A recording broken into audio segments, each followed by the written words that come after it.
সভার সভাপতি সামাদ সাহেব, মিটিং পরিচালনা করছে আমার ভাতৃপ্রতিম কাম বন্ধু ভৈরব। মঞ্চে তো একদম চাঁদের হাট, দুলালবাবু থেকে শুরু করে, ওয়াব সাহেব থেকে শুরু করে, শেখর দাস মানা, বৈজগোপাল, রূপকুমার থেকে শুরু করে, পঙ্কজ দা, বিশ্বনাথ থেকে শুরু করে ইমরান একটু আগে বক্তব্য রাখলো, এবং কনেক দা রোজ, এবং আমাদের মন্তাজ সাহেব চলে এসে ঠান্ডার মধ্যে দিয়ে, উনি আর সহ্য করতে না পেরে চলে এসছে এই মিটিংয়ে। প্রধান রয়েছে টুম্পা, পঞ্চায়েত সমিতির সদস্য এবং আপনারা সকলেই। আমি এখানে বসে বসে ভাবছিলাম, মিলন উৎসব তথা প্রতিবাদ সভার মঞ্চের সামনে আমার অনেক মা বোনেরা বসে আছে চাদর গায়ে। ঠান্ডার দিনে ওনাদের থাকার কথা নয়।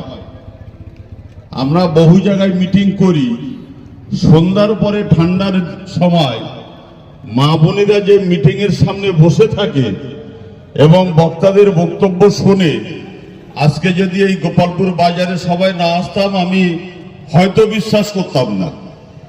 তো আমি মা বোনেদেরকে আর একবারও মমতা বন্দ্যোপাধ্যায়ের পক্ষ থেকে অজস্র ধন্যবাদ জানাই। বসে বসে ভাবছিলাম যে এই বারঘরিয়া সারাউন্ডিং কম বেশি সংখ্যালঘু অধ্যুষিত এলাকা, তাই তো কেশবত ভাই? বারঘরিয়া এরিয়াটা কম বেশি সংখ্যালঘু অধ্যুষিত এরিয়া।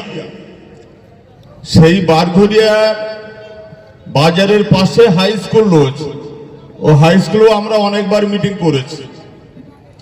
এখানকার গভর্নিং বডির সভাপতি নাকি দেয়াড়ার থেকে ভাড়া করে এনেছে, কেন এখানে আর কি কোনো সংখ্যালঘু সম্প্রদায়ের মানুষ ছিল না? বারঘরিয়া এরিয়ার বা এই যেখানে মিটিং হচ্ছে এর সারাউন্ডিং সংখ্যালঘু কোনো শিক্ষিত ছেলে কি নেই? আপনাকে একটু হাত উঁচু করে বলতে পারেন যে বারঘরিয়া বাজারের চারিধারে যে সমস্ত সংখ্যালঘু অধ্যুষিত বুথ আছে সবাই কি মূর্খ? শিক্ষিত যোগ্যতা সম্পন্ন লোক কি নেই? দিয়াড়া থেকে ভাড়া করে এনে এই স্কুলে সভাপতির পদে ঢুকাতে হবে। আজকে যদি এই মিটিং এ না আসতাম হয়তো আমার এটা অজানা ছিল। দল পার্টি আজ থেকে করছে না, অনেক দিন ধরে করছে আপনাদের মা বাবার দোয়া আশীর্বাদে। এরকম রাজনীতি, এত জঘন্য রাজনীতি আমি জীবনে দেখিনি। বিজেপি সরকারের এগেনস্টে বলবো কখন? নিজের ঘর সামাল দিয়ে তারপরে তো বিজেপির এগেনস্টে বলবো। কৈলাসদা বক্তব্য এসআর নিয়ে শুরু করলো, ওমায় শেষমেশ তার আবেগ বেরিয়ে গেল যে বারঘরিয়া হাই স্কুলে দিয়াড়া থেকে ভাড়া করে এনেছে, এই এলাকার মানুষ নেই। কৈলাসদা এসআর ভুলে গেছে। ওমায় একটু আগে ইমরান বক্তব্য রাখছে, সেও দেখি একই কথা বলে। এমএলএ কে অ্যালার্ট করাচ্ছে, এমএলএ কে অ্যালার্ট করাচ্ছে কেন? এমএলএ কি বাচ্চা মানুষ নেই? এমএলএ বাচ্চা, নলে দুধ খায়, তাকে শিখাতে হবে। এসআর বিজেপি তাদের এগেনস্টে কথা বলা তো আমাদের দায়িত্ব।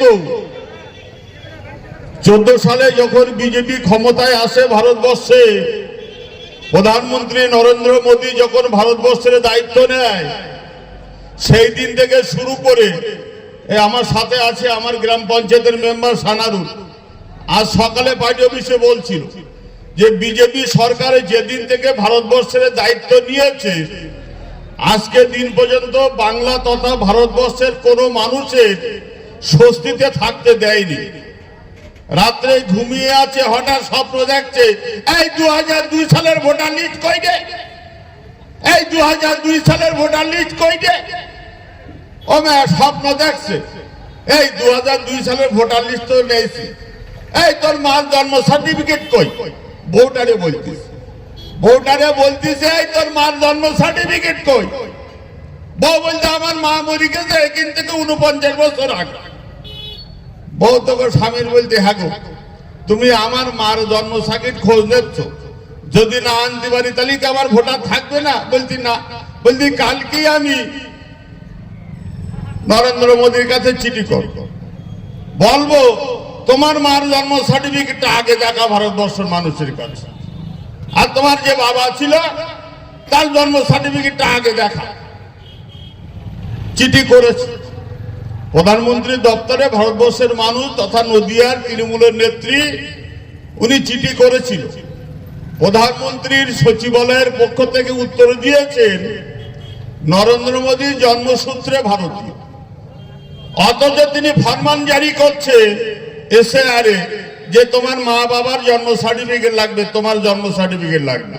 আচ্ছা, আপনারা যে কজন মা বোনেরা এখানে বসে আছে, কম বেশি 35 ঊর্ধ্ব বয়স হবে আমার যেটা মনে হয়, আপনাদের কারো জন্ম সার্টিফিকেট আছে? আমার তাহলে 14 সাল থেকে নরেন্দ্র মোদী প্রধানমন্ত্রী ভারতবর্ষের হেন কোনো মানুষ নেই রাতের ঘুম কেড়ে নিচ্ছে না। বড় লোক করাচ্ছে কাদের? যারা জেরক্স সেন্টার খুলে 100% দায়িত্ব নিয়ে বলছে, জেরক্সের দোকানদারদের বড় লোক করাচ্ছে। এত পরিমাণে ভারতবর্ষের মানুষদেরকে হয়রানি দিচ্ছে, আজকে এই কাগজ তো কালকে ওই কাগজ, কালকে ওই কাগজ তা পরশুদিন ওই কাগজ।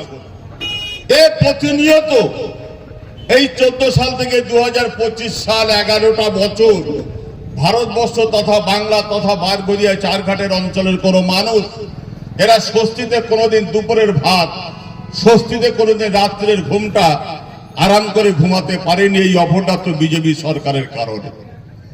এদেরকে সাইজ করব কিভাবে? এদেরকে সাইজ করার আগে নিজের তো পিছন ফাঁকা। বিজেপি সাইজ করার আগে নিজের জায়গাটা তো ঠিক রাখতে হবে, ছেলে মেয়ে সঠিক হয়।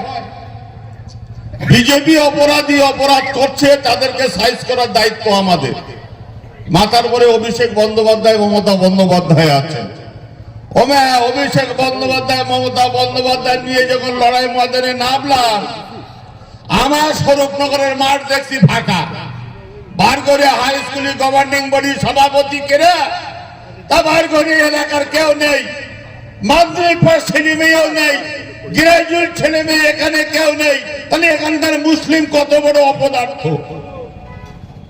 আমার এমএলএ ম্যাডাম দেখেছে বারগড়িয়া এলাকায় কোন মুসলিম ঘরে একটা গ্রাজুয়েট ছেলে নেই, তাই দেয়াড়া থেকে ভাড়া করে এনে বারগড়িয়া স্কুলে দিলাম। তার মানে আপনার পিছন ফাঁকা না? তাহলে নিজের ঘর তো আগে সামাল দিতে হবে। আর কিছুদিন বাদে এই মঞ্চে আমি আবুল কালাম আজাদ বিজেপির আদা ছোলা শুনবো, কিন্তু ছোলার আগে আমরা শপথ নিয়েছি। মমতা বন্দ্যোপাধ্যায় জানে না স্বরূপনগরের হাল হকিকত কি, অভিষেক বন্দ্যোপাধ্যায় জানে না স্বরূপনগরের হাল হকিকত কি। এমএলএ ম্যাডাম যা রিপোর্ট করে তাই তারা বিশ্বাস করে। তাই আমরা সংঘবদ্ধভাবে নেতৃত্ব পর্যায়ে বসে সিদ্ধান্ত নিয়েছি, সাধারণ মানুষদেরকে আর ব্ল্যাকমেলিং করা যাবে না, তাদেরকে খোলামেলা বলতে হবে। দেখবেন গভর্নমেন্টের পক্ষে যখন ডেভেলপমেন্টের মিটিং মমতা বন্দ্যোপাধ্যায় যে মুখ্যমন্ত্রী হিসাবে করেন, সেখানে দেখবেন প্রেস মিডিয়া থাকে।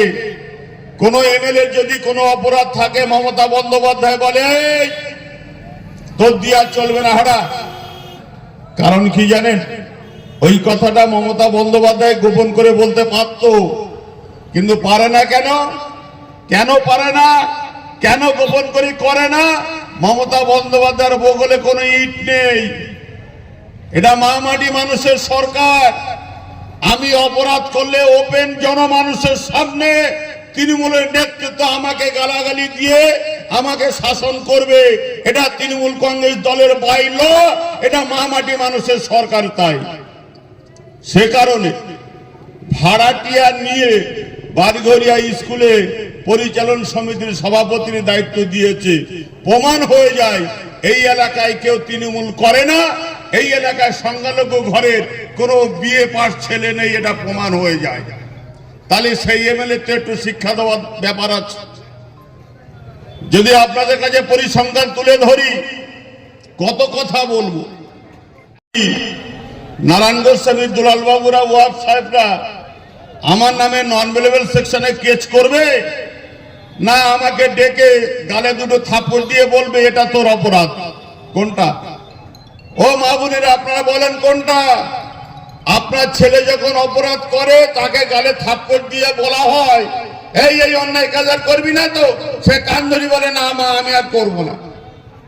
স্বরূপনগরের এমএলএ যদি তৃণমূলের কোনো একটা নেতা বা কর্মী একটু যদি চিয়েন দিয়ে ওঠে, তার মাথায় বাড়ি দিয়ে থানায় ধর্ণা দিয়ে বসে, ওর নামে রেপ কেস যতক্ষণ না দেওয়া হবে আমি এমএলএ বীণা মণ্ডল তোমার থানার চেম্বার আমি ছাড়বো না। অতএব থানার বড়বাবু বাধ্য হয়, একজন অ্যাসেম্বলির মেম্বার এমএলএ যখন তার দলের কর্মীদেরকে মিথ্যা কেসে ফাঁসাচ্ছে, আমি তো থানার বড়বাবু, কেস লিখতে আমার আর আপত্তি কি আছে? নয় নয় করে গোটা স্বরূপনগরে 300 তৃণমূলের নেতৃত্ব তথা কর্মীদের নামে, কারোর নামে রেপ কেস, কারোর নামে পস্কো কেস, কারোর নামে ডাকাতি কেস, কারোর নামে মার্ডার কেস দিয়ে তাদেরকে জব্দ করার পরিকল্পনা নিয়েছিল। ঈশ্বর বলুন আর ভগবান বলুন একজন আছেন, তার বিচার সূক্ষ্ম বিচার। তার বিচারের রায় কি হলো? কাউকে জেল খাটতে হয়নি, কাউকে জেল খাটতে হয়নি। তাহলে প্রমাণ কি হলো? 3 আর 2 কত? 5। এমএলএ ম্যাডামের পরিভাষায় বলতে হবে না 6 যদি না বলা হয় তাহলে ও আমার টিমের লোক না, ও হচ্ছে ওয়াব সাহেবের টিমের লোক। 3 আর 2 6 যদি না বলা হয় ও আমার টিমের লোক না, ও দুলাল বাবুর টিমের লোক। টিম ভাগ করছে কে? যে সমস্ত ছেলেদের নামে কেস করেছে তারা যদি এমএলএর বিরুদ্ধে স্লোগান দেয় তাহলে কি সেটা লবিবাজি টিমবাজি হলো? নিশ্চয় না, নিশ্চয় না। 34 বছরের জগদ্দল পাথর সিপিএম কে আমরা বাংলা থেকে তাড়িয়েছি, চারঘাট অঞ্চল থেকেও তাড়িয়েছি। অনেক মেহনতের ফসল তৃণমূল কংগ্রেস দল, অনেক মেহনতের ফসল তৃণমূল সরকার। এ দল এ সরকার অতি সহজে আমরা নষ্ট হতে দেব না। দল যেমন হাতে করে তৈরি করেছি, দলটা টিকিয়ে রাখার দায়িত্ব তেমনি আমাদের রয়ে যায়। সে কারণে সিপিএম কোনদিন কেওসা থেকে চারঘাট হয়ে সগুনা হয়ে গোপালপুর পিচের রাস্তা বানাতে পারিনি, তৃণমূল সরকারের আমলে বানানো হয়েছে। আমরা উন্নয়ন চাই। সিপিএম 34 বছরে উন্নয়ন করতে পারেনি। মা বোনেদের যদি কোনো কঠিন রোগে আক্রান্ত হয়, এই চারঘাট বাজারে এসে থালা পেতে ভাই একটু সাহায্য করো, তোমার দাদা হসপিটালে ভর্তি, দাদা একটু সাহায্য করো, তোমার বৌদিমণি বহুতলা হসপিটালে যন্ত্রণায় ছটফট করছে। লায়ন সমাজ কৈলাসদের ভৈরবদের নেতৃত্বে, প্রধানের স্বামী কেতাবদের নেতৃত্বে কালেকশন করে দিয়েছে। তারপর সেই গরিব মানুষের বাড়ির লোকের চিকিৎসা হয়েছে। আমরা ভুলে যাইনি সিপিএমের অনাচার অত্যাচারের কথা। তাদেরকে হটিয়ে তৃণমূল সরকার প্রতিষ্ঠিত করেছি শুধুমাত্র বাংলা তথা স্বরূপনগরের উন্নয়নের জন্য। আর স্বরূপনগরের অসহায় নিপীড়িত গরিব মানুষ যারা আছে তাদের মুখের হাসি দেখার জন্য তৃণমূল কংগ্রেস দলের জন্ম। সে কারণে 2011 সালে আপনাদের সকলের দোয়া আশীর্বাদে তৃণমূলের এমএলএ কে আমরা নির্বাচিত করেছি, বীণা মণ্ডলকে। তাকে রাজ্যসভায়, তাকে বিধানসভায় পাঠিয়েছি। মমতা বন্দ্যোপাধ্যায় মুখ্যমন্ত্রী হয়েছে। আমরা জানি 34 বছর পরে আমরা যখন তৃণমূলের এমএলএ পেলাম, স্বরূপনগরের উন্নয়ন উন্নততর হয়ে যাবে, এই বিশ্বাস আমাদের সেদিন ছিল। নয় নয় করে 2011 সাল থেকে আজকে 2025 3বারের জন্য আমরা বীণা মণ্ডলকে এমএলএ করে বিধানসভায় পাঠিয়েছি। উন্নয়নের চোখ দিয়ে যখন দেখছি গোটা স্বরূপনগর ভাড়ে মা ভবানী, এখানে টুম্পা বসে আছে, আছিস তো টুম্পা? টুম্পা বসে আছে, ও আপনাদের এই পঞ্চায়েতের প্রধান, ওর কাছে জিজ্ঞাসা করুন আপনারা। 15 বছর আমাদের বিধায়কের বয়স, তৃণমূল সরকার তথা রাজ্য সরকার পার এমএলএ, সে তৃণমূলের এমএলএ হলো 60 লক্ষ, সে বিজেপির এমএলএ হলো 60 লক্ষ। 60 লক্ষ করে প্রতিটা এমএলএ তার এলাকার উন্নয়নের জন্য পায়। তখন নারায়ণ গোস্বামীর নেতৃত্বে আমরা সমস্ত নেতৃত্ব আমরা ঠিক করেছিলাম দুটো অঞ্চল এডিশনাল হিসাবে আছে আমাদের মধ্যে, রামচন্দ্রপাড়া শায়েস্তানগর, এই দুটো অঞ্চল দিয়ে হলো 12টা অঞ্চল। তাহলে 60 লক্ষ টাকা মানে পার অঞ্চলে 5 লক্ষ করে টাকা দেওয়া হোক সেই পঞ্চায়েতের উন্নয়নের জন্য। সেই হিসাব যদি আমরা করি 15 বছরে আমরা 75 লাখ টাকা পাওয়ার কথা। চারঘাটের প্রধান এখানে আছে, আপনারা অনেক বয়স্ক মানুষ এখানে আছেন, আমার চাচাজিরা এখানে আছেন, তারা বলুক এমএলএ ল্যাটসের 75 লক্ষ টাকার উন্নয়ন চারঘাটে কোথায় হয়েছে। যদি না দেখাতে পারেন 26 সালে নির্বাচনের আগে চারঘাট অঞ্চলের মানুষ, আপামর জনগণ তৃণমূলের জোড়া ফুলের পতাকা নিয়ে আপনার যে রাস্তায় আপনি আসবেন সেই রাস্তার সামনে দাঁড়িয়ে আপনার কাছে জিজ্ঞাসা করবে আমার ভোটে আপনি 3 বারের জন্য এমএলএ, আমার ভোটে আপনি জেলা পরিষদের সভাধিপতি, আমার ভোটে আপনি বর্তমান সহকারী জেলার সভাধিপতি। দেখান আপনার ল্যাটসের 75 লক্ষ টাকা কোথায় উন্নয়ন করেছেন, আর সভাধিপতি হয়ে আপনি স্বরূপনগরের উন্নয়ন কতটুকু করেছেন পরিসংখ্যান দিন। আপনি ওয়াল আপ করুন ফ্লেক্সের মাধ্যমে, স্যালুট জানাবো সেই দিন। আপনার দক্ষতা আছে, আপনার ক্ষমতা আছে। আর দলের ছেলেরা যদি 3 আর 2 5 বলে তাদেরকে নন অ্যাভেলেবল সেকশনে কেস দিতে হবে, অথচ উন্নয়নের নামে ভাড়ে মা ভবানী। কত পরিসংখ্যান দেব। এখানে বসে আছে আমার 2 লিডার, আব্দুল ওয়াহাব মন্ডল সাহেব রয়েছেন, আপনারা সবাই চেনেন। শেখর দাস মানা এখানে আছে, ও ভালো যাত্রা করে। এরা দুজন আস্তে আস্তে আস্তে আস্তে আস্তে আস্তে ভালো জায়গায় পৌঁছাচ্ছে। এমএলএ ম্যাডাম এবং তার 3 ব্লক সভাপতি মিলে চিন্তা করলো মানাকে কেস দিতে হবে নন অ্যাভেলেবল সেকশন। মানার সাথে যে সমস্ত ইয়াং ছেলেরা থাকে তাদেরকেও নন অ্যাভেলেবল সেকশনে কেস দিতে হবে, দিলে আর ওদের মাথা চাড়া দিয়ে উঠতে পারবে না। ওয়াব সাহেব বালকি স্কুলে একটা মিটিং আমরা করছি বড় জমায়েত করে। ওয়াব সাহেব সম্পর্কে আমরা জানি ও কোন বংশের ছেলে, ওর বাবার ইতিহাস আমরা জানি, এটা তো অস্বীকার করার জায়গা নেই। মানুষকে সম্মান দিতে হয় কিভাবে ওয়াব সাহেব জানে। সেই ওয়াব সাহেব নাকি এমএলএর খুন করতে গেছিল দিনের বেলায়, সকাল বেলায় স্বরূপনগর তৃণমূলের পার্টি অফিসে নাকি খুন করতে গেছিল। শুধু তাই নয়, এমএলএ কে নাকি বলেছে তুই নিম্ন জাতি এসসি সম্প্রদায়ের মেয়ে, তোর কথা কি শুনবে। আচ্ছা আপনারা বিবেক দিয়ে বিচার করেন, এ কথা ওয়াব সাহেব বলতে পারে? আমরা কেউ বলতে পারি না। উনি দেখলো ওয়াব সাহেবকে দামাতে গেলে এনার নামে নন অ্যাভেলেবল সেকশনে কেস দিতে হবে। ওয়াব সাহেবের নামে যত মিথ্যা কেস দিচ্ছে স্বরূপনগরের তৃণমূল তত চাঙ্গা হচ্ছে। যদি বলেন প্রমাণ, অভিষেক বন্দ্যোপাধ্যায় মমতা বন্দ্যোপাধ্যায় নির্দেশ ক্রমে কিছুদিন আগে ব্লক কমিটি ফরমেশন হয়েছে স্বরূপনগরে, ব্লক কমিটি ঘোষণা হয়েছে, ভালো জিনিস, স্যালুট জানায়, কোনো অসুবিধা নেই। মমতা বন্দ্যোপাধ্যায় নির্দেশ জারি করলো সবাইকে নিয়ে 3টে ব্লকে 3টে বিজয় সম্মেলনী করতে হবে। ওমা বিজয় সম্মেলনী কবে? সম্ভবত 12ই অক্টোবর। আর একটা হচ্ছে সম্ভবত এবারে হয়েছিল 11, 12 আর 18ই অক্টোবর 3টে বিজয় সম্মেলনী ছিল। কত বড় অপরাধী আমরা! আমাদেরকে সেখানে জানানো হয়নি, আমন্ত্রণ জানানো হয়নি। স্বরূপনগর ব্লকে 10টা পঞ্চায়েত প্রধান আছে, 10টা প্রধানের মধ্যে 7টা প্রধান নিমন্ত্রিত নয়, ম্যাক্সিমাম অঞ্চল সভাপতি নিমন্ত্রিত নয়, পঞ্চায়েত সমিতির সভাপতি নিমন্ত্রিত নয়, পঞ্চায়েত সমিতির কর্মদক্ষ সদস্যরা তাদেরকেও নিমন্ত্রণ করা হয়নি। অবশেষে চিন্তা করে দেখলাম 2024 সাল মানে 1 বছর আগে যে লোকসভা নির্বাচন হলো, জেলার সভাপতি বিশ্বজিৎ দাস আমাদের বনগাঁ লোকসভা কেন্দ্রের প্রার্থী হলো জোড়াফুলের। তাকে নিয়ে যখন আমরা নির্বাচন করতে লাগলাম সুব্রত বক্সী এই নির্বাচনের দায়িত্ব দুলাল ভট্টাচার্যের উপরে দিল।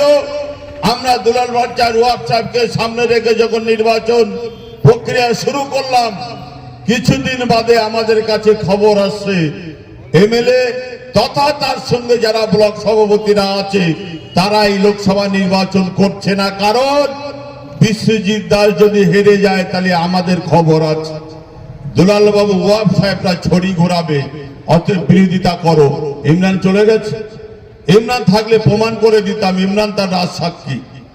ইমরান একটা মিটিং করতে যাচ্ছিল, এমএলএ তাকে বাধা দিয়েছে, না আমরা কেউ ভোট করব না। এই কথাটা আমার কথা নয়, আজকে এমএলএর সাথে যারা ছিল তাদেরই কথা। তারাই বলেছে লোকসভা নির্বাচন ওরা করেনি, আমরাও জানি তারা করছে না। তারা বিজেপিকে দালালি করার জন্য আগামী দিনে যদি টিকিট না পায় হয়তো এমনও হতে পারে উনি হয়তো বিজেপির ক্যান্ডিডেট হয়ে যেতে পারে, এরকম পরিকল্পনা ওনাদের মধ্যে হয়তো চলছে। তাই না হলে যোগ্য নেতৃত্ব যাদের কথায় ভোট হয়, যোগ্য প্রধান 10টা, তার মধ্যে 7টা প্রধানকে কেন ডাকা হয় না? পঞ্চায়েত সমিতির সভাপতিকে কেন ডাকা হয় না? পঞ্চায়েত সমিতির কর্মদক্ষ যারা আছে তাদেরকে কেন ডাকা হয় না?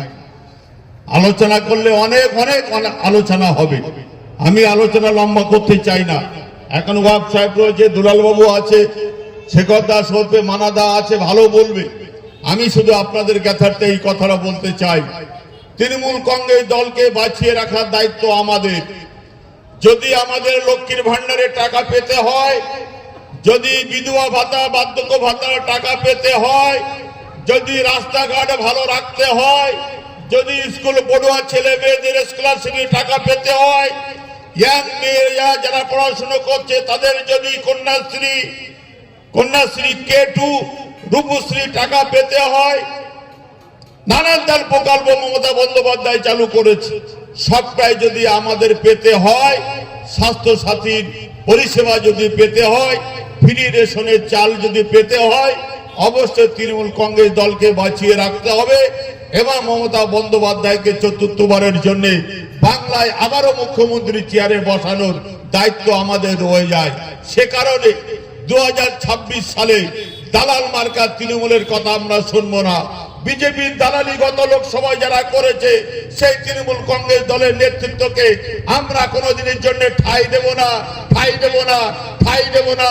মমতাকে চতুর্থবারের জন্য বাংলার মুখ্যমন্ত্রী আসনে বসার শপথ দিয়ে নতুন তৃণমূলের ক্যান্ডিডেটের দাবি রেখে প্রেস মিডিয়ার মাধ্যমে মমতা বন্দ্যোপাধ্যায় এবং অভিষেক বন্দ্যোপাধ্যায়ের কাছে স্বরূপনগরের বর্তমান পরিস্থিতি কি আছে এই বার্তা পৌঁছানোর দাবি রেখে আমি আমার ছোট্ট কথা শেষ করি।